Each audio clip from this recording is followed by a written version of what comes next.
Je vais faire l'explication, pas la correction, puisque vous l'aviez déjà, sur le programme Python qui permet de convertir une couleur en nuances de gris. Donc c'est le programme dont vous aviez la solution. L'idée est très simple, c'est que une couleur est donc constituée des trois couleurs rouge, vert, bleu, le fameux RVB. Et si on veut convertir ça en nuances de gris, j'ai bien dit en nuances de gris, non pas en noir et blanc, parce que noir et blanc ça fait deux couleurs, ça fait noir et blanc. Il y a un calcul qui est assez simple, enfin assez simple, la formule vous était donnée. Il suffit de multiplier par 0,11 la valeur de rouge, multiplier par 0,83 la valeur en vert, et multiplier par 0,06 la valeur en bleu, l'ensemble vous donnant un seul chiffre qu'il faut répéter 3 fois pour obtenir du gris. Puisque vous avez remarqué que dès qu'on a les mêmes valeurs en rouge, en vert et en bleu, nous obtenons forcément un gris, plus ou moins clair ou plus ou moins foncé. Les valeurs vont de 0 à 255 pour chaque pixel, alors c'est pas un hasard. Si ça va de 0 à 255, ce qui fait 256 valeurs, c'est parce que c'est codé sous forme d'octet. Et un octet étant de 8 bits, 2 puissance 8, puisque c'est du binaire, on obtient 256 valeurs. Je vous avais déjà fait remarquer qu'en informatique, on a souvent des puissances de 2, que ce soit pour les barrettes mémoire, on dit du 16, du 32, du 64 Go. Voilà, c'est pas des chiffres au hasard, c'est que c'est des puissances de 2, et comme l'informatique fonctionne en binaire, en 0 et en 1, on tombe toujours sur des puissances de 2. Bon, enfin, la solution était donnée. Moi, je vais surtout vous montrer un peu comment on peut programmer, parce que je sais qu'un certain nombre d'entre vous ont des problèmes pour développer en Python. Et donc, je vais surtout vous montrer comment on fait pour programmer, sachant que la correction, de toute façon, est sur le site. Donc, le plus simple, en fait, vous pouvez passer par plein de moyens, mais moi, je vous ai donné une solution, c'est de passer en ligne. En ligne, pourquoi? Parce que si vous n'arrivez pas à installer Python, ou si l'installation Python marche mal, ou d'autres choses de ce genre, là, avec un navigateur et une connexion Internet, vous pourrez toujours faire du Python. Voilà, donc c'est plus simple, même sur une tablette, ça passe. Mais bien sûr, si le Python est installé sur l'ordi région, normalement, programmez comme d'habitude. Il n'y a pas d'obligation à passer par le site. L'idée, c'est que vous puissiez programmer en Python, peu importe le moyen.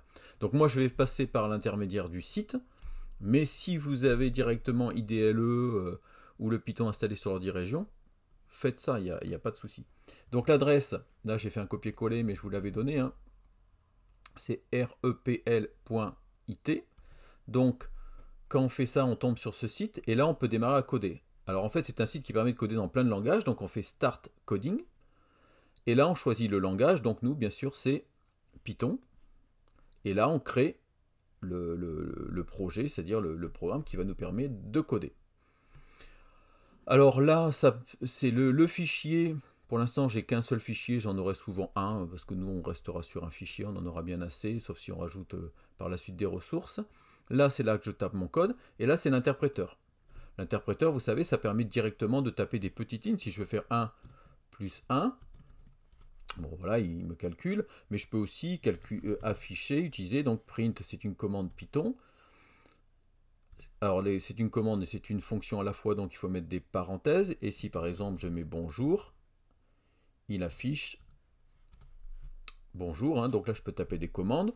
Je peux utiliser également des variables. Si par exemple je dis R égale 12, je peux faire print R, cette fois-ci sans guillemets, puisque ce n'est pas R que je vais afficher, mais la valeur, le contenu de la variable R, et il m'affiche bien 12. Je peux faire R égale R plus 1. Alors, il ne m'affichera rien, parce que là, je ne vais pas demander d'afficher, mais par contre, il aura augmenté de 1 la valeur, et effectivement, si j'essaye de... Vous voyez, alors je vous montre une petite astuce, avec les flèches, vous pouvez revenir sur les commandes précédentes, ce qui vous évitera de retaper des fois. Donc print R, je vois bien que c'est passé à 13. Donc ça, c'est très pratique parce que ça permet de taper des commandes et d'avoir tout de suite le résultat. C'est ce qu'on appelle l'interpréteur Python. Donc vous voyez, à chaque fois, il y a une petite flèche, il attend une instruction et vous tapez l'instruction que vous voulez. Maintenant, si on veut réaliser un programme, c'est-à-dire une suite d'instructions, il faudra le taper ici. C'est ce qu'on va faire ici pour la correction. Donc je reprends tout simplement la correction qui est sur mon site.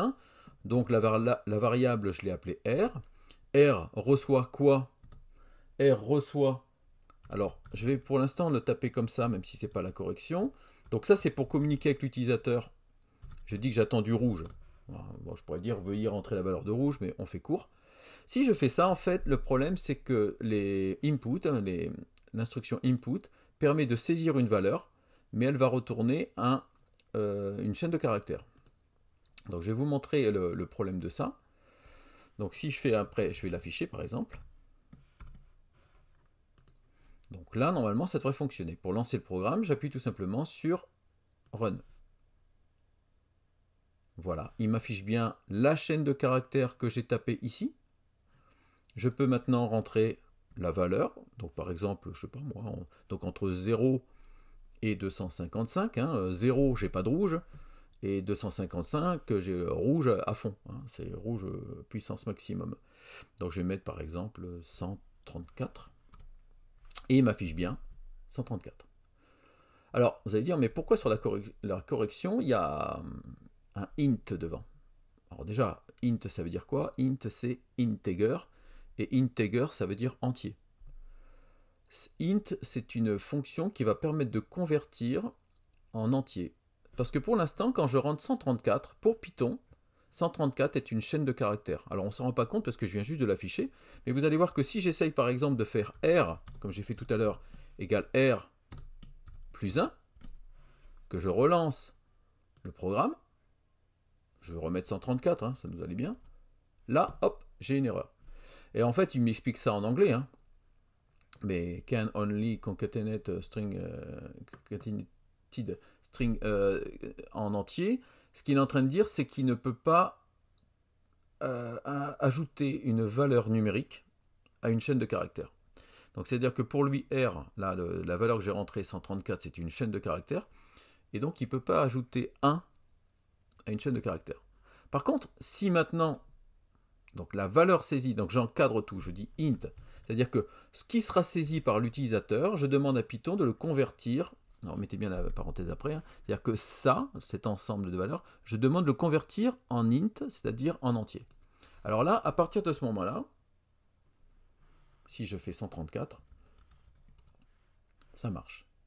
Donc j'en aurai besoin puisque vous savez que par la suite, on va devoir faire des calculs pour convertir en gris. Donc c'est la raison pour laquelle on a mis int.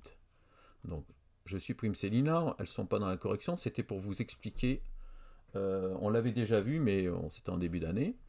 Alors comme je suis un peu feignant et qu'on a 3 fois, je vais faire un copier-coller. Par contre, il me faut bien changer. Donc ici, je veux du vert. Je vais mettre vert. Je veux ici du bleu. Donc je vais mettre bleu. Ok. Voilà, donc ça va faire 3 saisies. On va demander le rouge, la valeur de vert, la valeur de bleu. Ensuite, j'applique la formule. Alors là, je vais mettre ça dans G, qui veut dire gray, donc gris. Et j'applique la formule qui est donnée.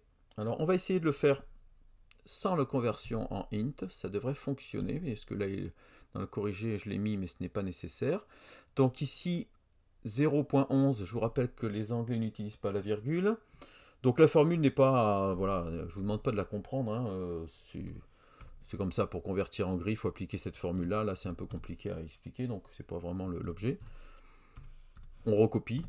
Par contre, ce qui est important de comprendre, c'est que ça va prendre la valeur qu'on aura saisie ici, qui sera multipliée par 0,11, plus 83 de vert, plus 0.06.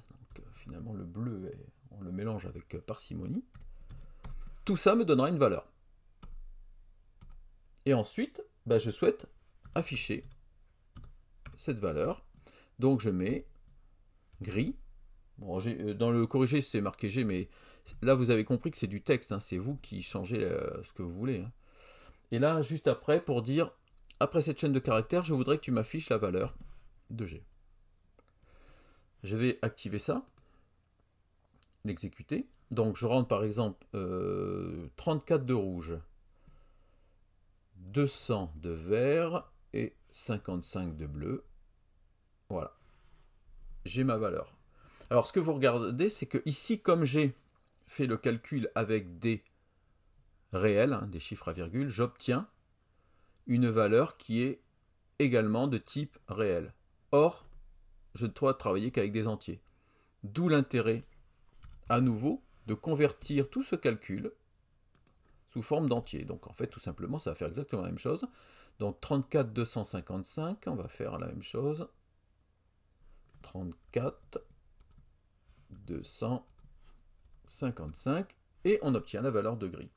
Donc si je veux afficher donc convertir une photo qui est en couleur en nuance de gris, et bien à la place de mettre 34 en rouge, 200 en vert et 55 en bleu, je mettrai 173, 173, 173. Parce qu'il faut bien comprendre qu'il faudrait que je répète 3 fois la même valeur, parce que même si c'est du gris, chaque pixel est codé sur 3 octets. Donc je devrais mettre tout simplement 3 fois 173, et j'obtiendrai dans ce cas-là un gris qui correspondra à cette valeur-là. Bon voilà, j'espère que cette vidéo vous a permis dégrossir un petit peu le travail en Python et de faire des révisions. Surtout pratiquer, c'est-à-dire que ce que je viens de faire, il faut le taper, même si ça paraît évident, tapez-le. Vous aurez souvent au début des erreurs de syntaxe, vous aurez des écrans, ça ne marchera pas la première fois, mais c'est la seule condition pour apprendre à programmer. Voilà, je vous remercie pour votre écoute.